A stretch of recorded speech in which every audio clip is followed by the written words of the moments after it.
Hello everyone, good evening. कसे आहात सर्व? स्वागत आहे माझ्या यूट्यूब चॅनलमध्ये, सुनीता बच्छाव यामध्ये. आणि या चॅनलमध्ये मी लॉ संबंधी खूप सारे अपडेट देत असते. लॉमध्ये माझी PhD झालेली आहे, त्यामुळे खूप सारे कायद्यांबद्दल मी तुम्हाला सोप्या मराठीमध्ये एक्सप्लेन करत असते. तर नक्की सबस्क्राईब करा आणि बघत राहा. आजचा विषय अजूनही थोडा खूप सोपा आहे.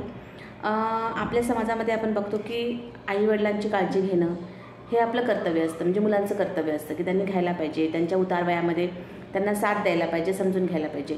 पण असं सहसा होत नाही. समाजामध्ये आपण बघतो जेव्हा मुलं मोठी होतात, त्यांचे लग्न होतात आणि त्यानंतर ते आईवडिलांची जबाबदारी घेण्यास नाकारतात.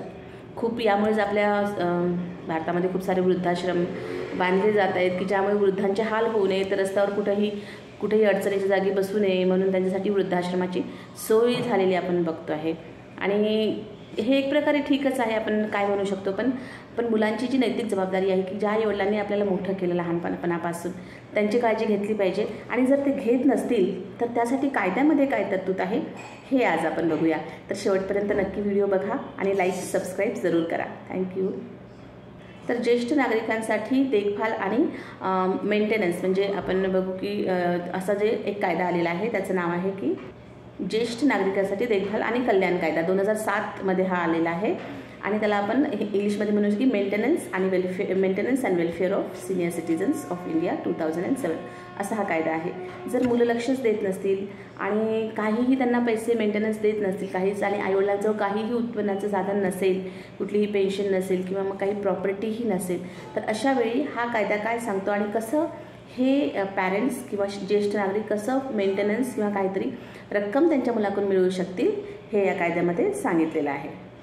तर पालक किंवा ज्येष्ठ नागरिक आहे त्यांना त्यांच्या नातेवाईकांकडून किंवा मुलांकडून आर्थिक मदत मिळायला पाहिजे, हे तर नक्कीच आहे. पण जर मुले नाकारत असतील, आर्थिक मदत देत नसतील, तर त्यांनी ट्रिब्युनलमध्ये जाऊन स्वतः अर्ज करू शकतात. आणि यासाठी कुठल्याही वकिलाची सुद्धा गरज लागणार नाही. ज्येष्ठ नागरिक स्वतः किंवा त्याची पत्नी किंवा कोणीही जे सिनियर सिटीजन आहेत ते जाऊन हा अर्ज त्या ट्रिब्युनलमध्ये देऊ शकतात. आणि यामध्ये काय काय तरतुदी आहे, काय काय त्यांना मिळेल हे पण आता आपण बघूया. तर पहिल्यांदा केस ऐकून ट्रिब्युनल जे आहे ते मुलांना बोलावून त्यांना समजून सांगू शकतं आणि त्यांना पालकांना आर्थिक मदत द्यायलाच पाहिजे असं ते सांगू शकतं. हे सांगितल्यानंतरही जर मुलं ऐकत नसतील, पॅरेंट्सची काळजी घेत नसतील आणि पैसे समजा आर्थिक मदत करत नसतील, तर शिक्षा आणि दंडसुद्धा आहे. तर तो काय आहे हे पण मी तुम्हाला सांगते. तर असे मुलं जे या ट्रिब्युनलने सांगितल्यानंतरसुद्धा आर्थिक मदत देत नसतील तर त्यांना 1 महिन्यापर्यंत शिक्षा होऊ शकते.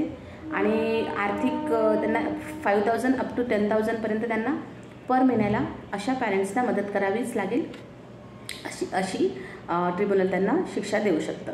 आता दुसऱ्या एक केसमध्ये असं आपण बघूया की काही दाम्पत्यांना मुलंच नसतात, नातेवाईक पण खूप दूरचे असतात, ते पण नाही करू शकत. आणि अशा उतार वयामध्ये मग अशा सिनियर सिटीजन्सनी काय करावं, ज्यांना मुले नाही आहे, नातेवाईक नाही आणि कुठलाही आधार नाही आहे, पेन्शन नाही आहे आणि ते नाही मग काहीच करू शकत का, तर आहे. यासाठी सरकारने स्वतः म्हटलं आहे की वेगवेगळ्या ठिकाणी जिल्ह्यांमध्ये प्रत्येक जागी जे वृद्धाश्रम आहेत, ओल्ड एज होम आहे किंवा निवाराश्रम आहेत, असे त्यांनी उभारावेत. NGOs उभारल्या जातात त्यासाठी. आणि अशा खूप साऱ्या समाजोपयोगी वस्तू आपण करू शकतो. अशा व्यक्तींनी, तरुणांनी पुढे येऊन असे NGO तर्फे किंवा वृद्धाश्रम ओपन करावे. याला सरकारकडून भरपूर सबसिडी मिळते, प्रोत्साहन मिळतं. किंवा मग असं जर तुम्ही वृद्धाश्रम ओपन करत असाल तर तुम्हाला फंडिंगसुद्धा मिळते वेगवेगळ्या कंपन्यांकडून, मोठ्या बिझनेसमधून ही फंडिंग ते. आणि अशा NGOच्या जागी त्यांनी डॉक्टरपासून ते साऱ्या जीवनावश्यक उपयोगी वस्तू अशा वृद्धांसाठी ठेवा किंवा की जेणेकरून अशी वृद्ध व्यक्ती त्यांच्या उतार वयामध्ये, म्हातारपणामध्ये खूप वाईट परिस्थितीमधून जायला नको. तर खूप वेळा आपण म्हणतो की खरंच का मुलांनी आईवडिलांची काळजी घेतली पाहिजे का, तर हो, मुलांनी आईवडिलांची काळजी घेतलीच पाहिजे. हा त्या ज्येष्ठांचा किंवा पालकांचा हक्क आहे, त्यांनी ती मागायलाच पाहिजे. खूप पॅरेंट्स कसं असतात, खूप उदारमतवादी असतात किंवा मग त्यांना खूप म्हणजे अभिमान नाही म्हणूया आपण, पण ते असे न झुकणारे असतात. तर ते मुलांना नाही मागत.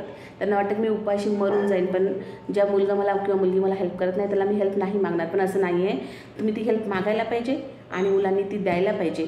जर ते मुलं जॉबवर असतील तर त्यांना सरळ त्यांच्याकडून हेल्प घ्यायला पाहिजे. तर हा कायदा खूपच चांगला आहे वृद्धांसाठी. आणि खूप उपयोगी होतो आहे। हा कायदा सर्वीकडे लागू आहे, पूर्ण भारतभर लागू आहे आणि मुलांवर बंधनकारक आहे की त्यांनी त्यांच्या आईवडिलांची काळजी त्यांच्या आईवडिलांच्या उतारवयामध्ये घेतलीच पाहिजे।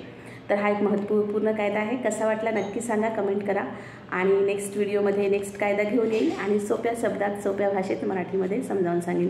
Thank you so much for watching. Bye.